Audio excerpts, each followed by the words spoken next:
કેટલાય લોકો તમે એવા જોયા હશે કે જેમને બીજાથી નફરત બહુ હોય છે. આપણને પણ કોઈના પ્રત્યે નફરત હોય, કોઈ વસ્તુ પ્રત્યે હોય. તમને ખબર છે નફરત ક્યાંથી આવે છે? જે જગ્યા પર પ્રેમ ઓછો હોય અથવા નથી હોતો ત્યારે જ નફરત આવે છે. નફરતનો મતલબ બીજું કશું નથી, પ્રેમનો અભાવ. કોઈને કોઈ માન્યતા સાથે આપણે એવી રીતે સ્ટીકી એટલે કે ચોંટેલા છે જેના લીધે આપણે કોઈ વસ્તુને નફરત કરીએ છીએ.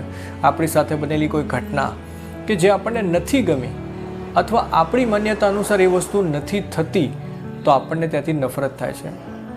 ખરેખર જોવા જઈએ તો એ પ્રેમનો અભાવ છે અને એ નફરત એટલી બધી આપણને તકલીફ આપે છે કે જે આપણી જિંદગી ખરાબ કરે છે, આપણા શરીરની ક્ષમતાઓ ખરાબ કરે છે અને કેટલા બધા રોગો પણ ઉત્પન્ન કરે છે.